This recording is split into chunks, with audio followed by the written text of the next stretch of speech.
Assalamualaikum warahmatullahi wabarakatuh.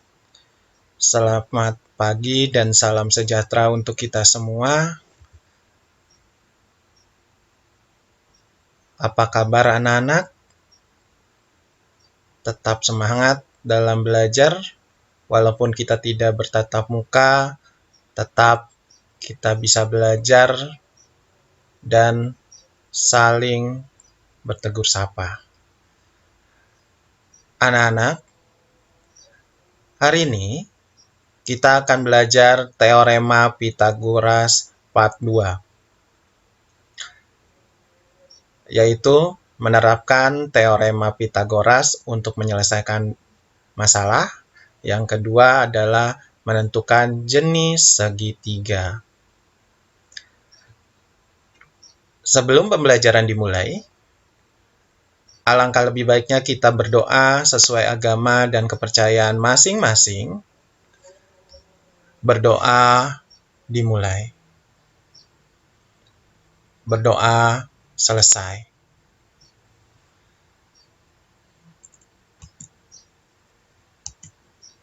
Kompetensi dasar 3.6 menjelaskan dan membuktikan Teorema Pitagoras dan identifikasi trivial Pitagoras.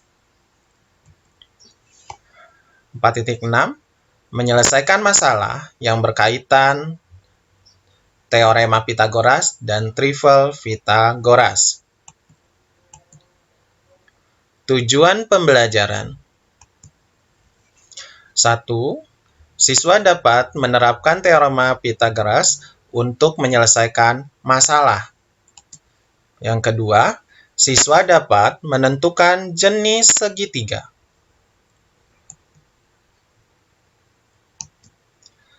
Menerapkan Teorema Pitagoras untuk menyelesaikan masalah. Lihat, perhatikan gambar segitiga di samping.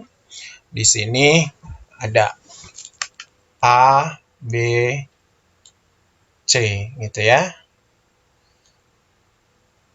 Nah ini ada A, B, dan C. Nah, C kuadrat sama dengan, ya, garis miring C-nya, A kuadrat ditambah B kuadrat. Oke, ini Teorema Pitagoras yang pertama. Yang kedua, A kuadrat sama dengan C kuadrat dikurang B kuadrat. Atau A sama dengan akar dari C kuadrat dikurang B kuadrat. Kemudian, B kuadrat sama dengan C kuadrat dikurang A kuadrat.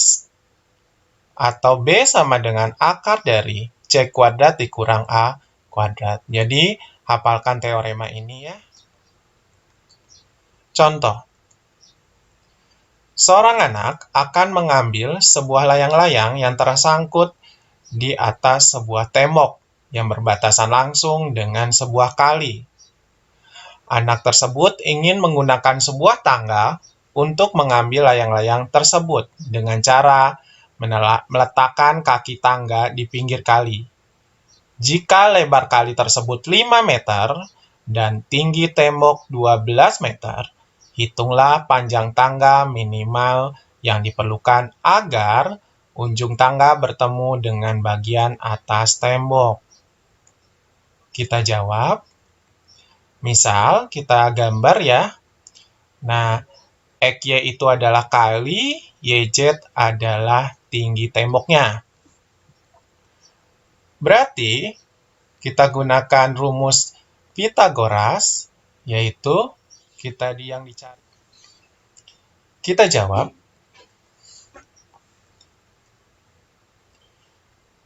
XZ kuadrat sama dengan XY kuadrat ditambah YZ kuadrat. Jadi kita cari XZ sama dengan akar dari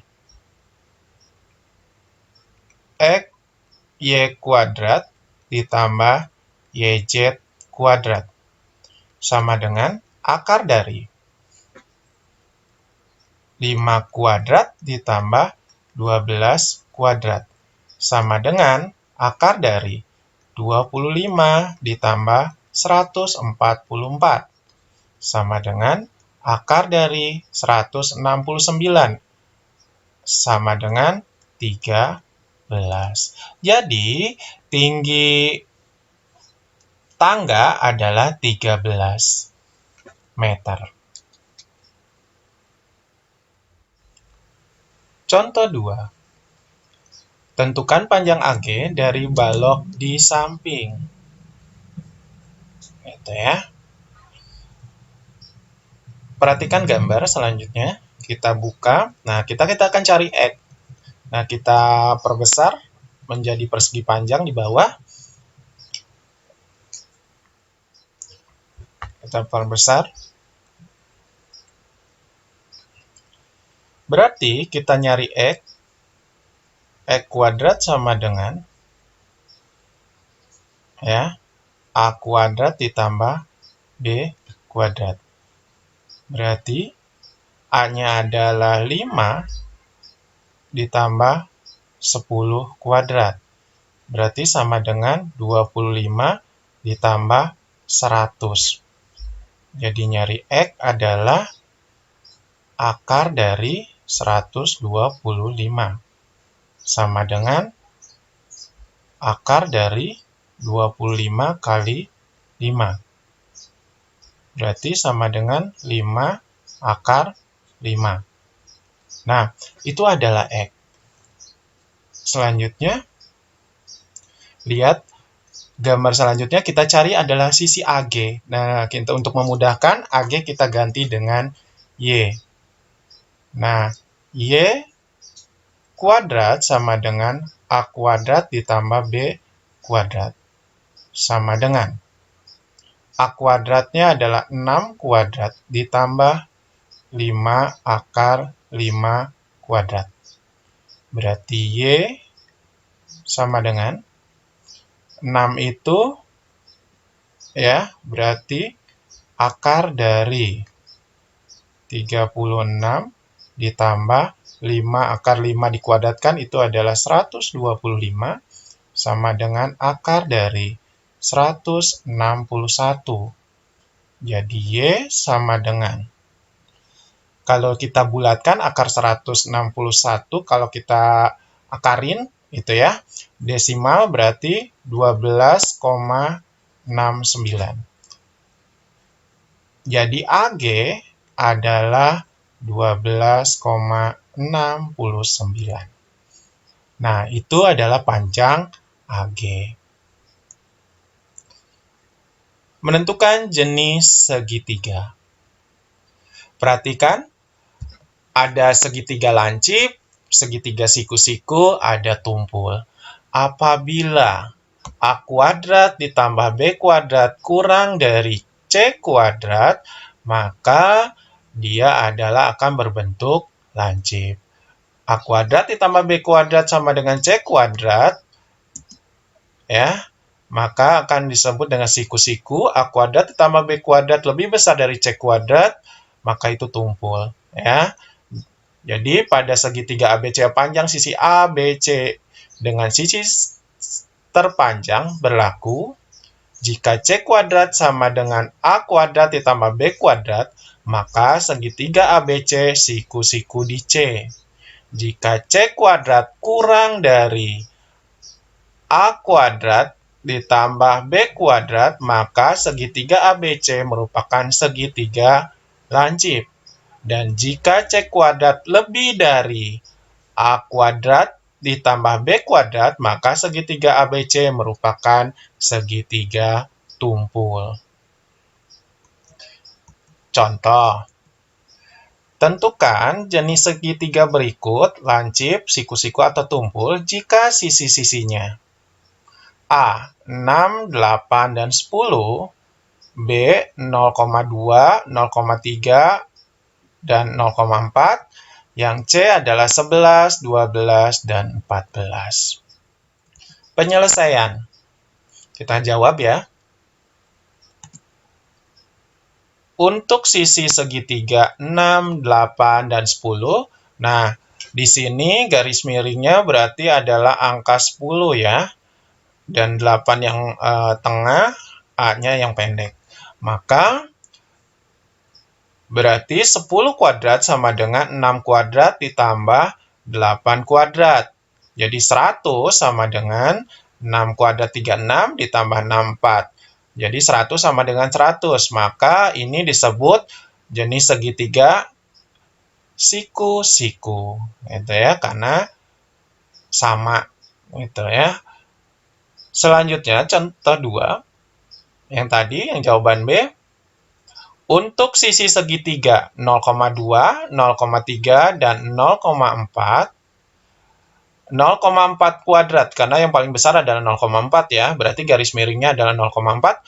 0,4 kuadrat sama dengan 0,2 kuadrat ditambah 0,3, gitu ya, 0,3 sama dengan 0,16 sama dengan 0,2 kuadrat adalah 0,04 ditambah 0,09. Ini dijumlahkan menjadi 0,13. 0,16 lebih dari 0,13. Jadi jenis segitiganya adalah segitiga tumpul. Untuk sisi segitiga 11, 12, dan 14. Nah, untuk yang 14 kuadrat sama dengan 11 kuadrat ditambah 12 kuadrat. Berarti 14 kuadrat adalah 196 sama dengan 121 ditambah 144. 121 ditambah 144 berarti 265. 196 kurang dari 265. Jadi jenis segitiga adalah segitiga lancip.